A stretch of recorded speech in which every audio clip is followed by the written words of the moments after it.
Alors c'est un personnage vraiment très très particulier, je l'avais rencontré dans un atelier qui s'appelle Saboter votre saboteur. Et le but en fait de cet atelier, c'est vraiment d'aller chercher en toi pour pouvoir justement libérer euh, ce problème que tu peux avoir en toi. Et la spécificité de ce monsieur, c'est qu'à chaque fois que tu lui posais une question, il l'a détournée.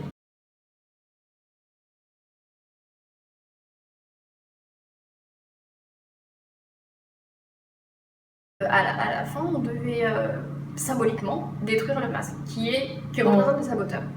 Et ben lui, il a pas voulu le faire. Mais c'est paradoxal parce que quand tu fais l'effort de payer et de venir à un atelier pour ça, c'est quand même dans un processus de guérison. Comment dire, les barbelés, vu de ma part, c'est une aberration liée à la folie des hommes. Et je condamne les hommes par rapport à ça. Moi, j'ai pas de barbelés autour de moi. Mais si mon père s'est retrouvé 6 ans dans les barbelés, c'est parce que pendant les années qui ont précédé son arrestation et sa mise en détention, l'Europe n'a rien fait par rapport à ce qui se passait. Donc, j'ai pas confiance. Voilà, ok, d'accord. J'ai pas du tout confiance aux gens qui nous dirigent. J'ai absolument pas. C'est des gens qui sont quelque part, qui sont pas autoproclamés, puisque on est susceptible de voter pour eux. Quoi qu'en France, il y a des gens qui arrivent à se faire élire avec 25% de gens qui vont voter. Donc, où est la démocratie au travers de ça? Après, on ouvre un autre débat. Mais dans l'absolu, moi, je me dis comment ils ont pu le mettre là-dedans.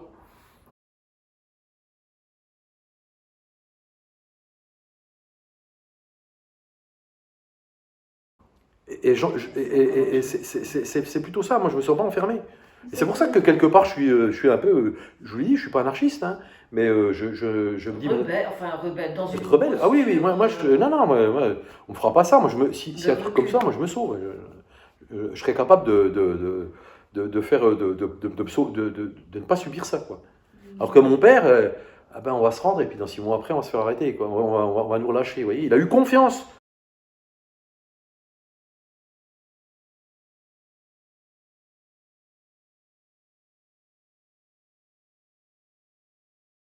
On est dans un univers complètement différent.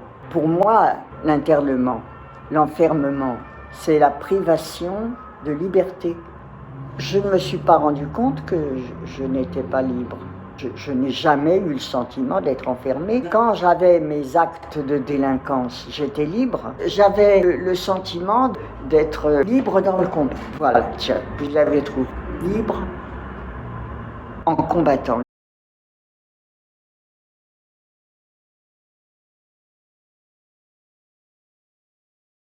And they were very afraid about us. They were worried about us, that nothing will happen to us. And in my turn, I also give it to my children. Every generation, it's a little bit less. Et puis alors, je réalise que j'avais peur de ma mère. C'était quelqu'un qui m'effrayait comme, je ne sais pas, comme on est effrayé par une haute montagne, c'était un bloc, c'était quelqu'un qui ne peut pas se tromper. Alors que je souffrais de l'autoritarisme qu'elle avait. C'est elle qui a tellement bataillé contre... Alors mon père, lui, il avait une autre obstination, c'était de faire de moi une ouvrière. Ah oui, il ne voulait pas que je sois une intellectuelle, il voulait que j'aille à l'usine. Mais ma mère a ridiculisé ce point de vue dans ma tête. Et c'est vrai que j'ai toujours pensé que c'est elle qui avait raison. Mais j'aurais dû en avoir plus de reconnaissance dans la mémoire que j'ai d'elle. Parce que je l'ai un peu négligée dans mes souvenirs. Mon père est resté... Alors, il s'est passé quand même un drame terrible dans ma vie. C'est que pour moi, j'avais été forgée dans l'idéal du communisme. Et le parti ne peut pas se tromper. Le parti a raison. Le comité central l'a décidé, le parti a raison.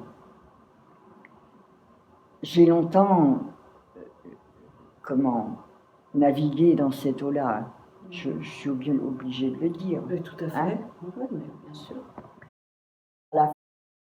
Et en même temps, un drame épouvantable, parce que Quand mon père a été exclu du parti, ma mère m'a dit « Tu ne reverras plus jamais ton père. Il a déshonoré le parti. » Et ma petite, je n'ai jamais revu mon père. Je n'ai jamais revu la grand-mère Mémé Deloche qui m'avait gardée. Ça, c'est des blessures, des brisures dans ma vie qui font que je suis encore... À l'affût des livres, des témoignages, de la vie. Et puis je ne veux pas qu'on tranche comme ça.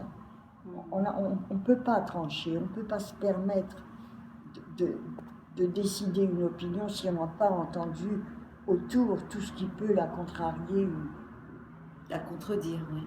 Ben oui. Contrebalancer. Alors, c'est pour ça que je pense que je reste fidèle aux sciences, à l'esprit scientifique. Parce que le doute, je n'avais jamais douté. Jamais on m'aurait fait imaginer que, d'abord, le fait que mon père soit exclu du parti, ça a été, pour moi, le désastre, parce qu'il était au pinacle d'un seul coup. Je ne veux pas m'engouffrer, je ne peux pas arriver à m'engouffrer complètement. Il n'y a qu'une chose qui me tient à cœur, et passionnément, c'est d'être au mouvement de la paix. Vous voulez dire vous engouffrer, c'est-à-dire vous engager dans quelque chose qui vous mènerait aux mêmes attitudes par rapport à une idéologie que celle que vos parents ont adoptée. On aurait eu la possibilité d'habiter financièrement dans un appartement plus grand. Mon père ne gagnait pas extraordinairement bien sa vie, mais il gagnait bien sa vie. Moi, j'ai vécu jusqu'à l'âge de 23 ans dans un F2 de 50 mètres carrés. On n'avait pas de douche. Cette espèce d'austérité qui s'était imposée, inconsciemment, il nous l'imposait. J'ai habité dans une chambre, un réduit. Je suis restée cachée là avec ma grand-mère. Pendant 4 ans, on a vécu dans une petite chambre où il y avait le grand lit, le godin. Un jour, j'avais tellement peu de place que je me suis assise sur le poêle. Il était rouge, c'est-à-dire qu'à la Libération, c'était en 1945, j'ai été admise dans une espèce de colonie, mais ça ressemblait à un camp, où on avait recruté tous les enfants fusillés. C'est ces situations d'enfermement là qui vous amenaient à... Oui. J'avais un fond de révolte en moi que je ne pouvais pas expliquer, disséquer, mais maintenant oui. C'est d'ailleurs pour ça que j'ai été institutrice et directrice d'école, parce que j'avais en moi un tel besoin de répandre l'affection, quoi, surtout. C'était surtout ça. Il s'agit d'une performance que j'ai créée dans le cadre d'un workshop avec un artiste performeur. Toute la place, avant que les codes n'effacent toutes les frasques, toutes les traces d'idées qui auraient pu sortir de la case. Il s'agissait de faire disparaître et réapparaître dans les murs et faire partie vraiment intégrante du paysage par rapport au contexte politique actuel et un peu l'allégorie de la santé mentale, un travail qui permet de parler de l'enfermement, de l'emprisonnement de soi-même. Je me dirais que c'est la même tendance qui a prévalu d'enfermer les enfants pour les priver de liberté et de leur imposer une pensée. À ce moment-là, au sortir de la guerre. Ah oui, au sortir de la guerre. Ah oui. Enfermer les enfants pour leur imposer un système de pensée qui était, paraît-il, entre guillemets, nécessaire. C'est ce qu'on m'a imposé. Alors, on chantait « Il est mort Lénine, mais son nom restera vivant. Ah, quelle ardeur, ah, quelle ardeur !» On apprenait tous les chants révolutionnaires. En fait, c'est les résistants qui emmenaient leurs enfants finalement dans une nouvelle forme d'information. Voilà, pour essayer de communiquer une foi. il faut mesurer. Et ma maman, comme elle était orpheline de père et de mère, elle me surprotégeait. Je pense que son angoisse était telle que lui aussi devait avoir peur de vous voir partir à cause de tout ce qu'il avait vécu. Oui, oui, oui. Et qu'il déléguait un peu sur votre mère et que peut-être elle-même faisait inconsciemment ce que voulait son mari, mais je pense que vous avez vécu effectivement une resituation d'enfermement. Lui avait vécu l'enfermement, mais finalement il a reproduit une situation d'enfermement par angoisse et peut-être pour plein d'autres raisons aussi. Dans la cour de récréation au collège moderne de jeunes filles, en 1953, quand Staline meurt, et qu'elle me dit, la copine en face de moi, qu'il y avait des camps de déportation sous Staline, je lui ai fichu mon poing dans la figure à tel point qu'elle en est tombée dans le coma. Ah oui, J'ai été immédiatement renvoyée du collège. Je portais un nœud noir dans les cheveux pour la mort de Staline. C'était un enfermement. Avec une illusion de liberté dans ouais, l'idéologie. Voilà, c'est ça. une impression que je continuais à être attaquée par ceux qui avaient fait la bête noire de toute mon enfance, le nazisme. Dans la même démarche que votre grand-père quand il voulait cacher l'étoile. Oui. Si on peut considérer que le manque de confiance c'est des barbelés, je peux vous dire que des barbelés, il y en a et pas qu'une rangée. J'apprenais des pages de droit, je suis capable d'apprendre des pages par cœur, 7, 8, 9 pages comme ça. Puis après, je vous les restitue. Voilà. Les barbelés, c'est peut-être ça. C'est que j'ai pas conscience de. Puis comme on me l'a jamais dit, ben voilà. Alors... Est-ce que vous voyez dans le présent actuellement? Il y a simplement le tourment d'être loin de mes enfants.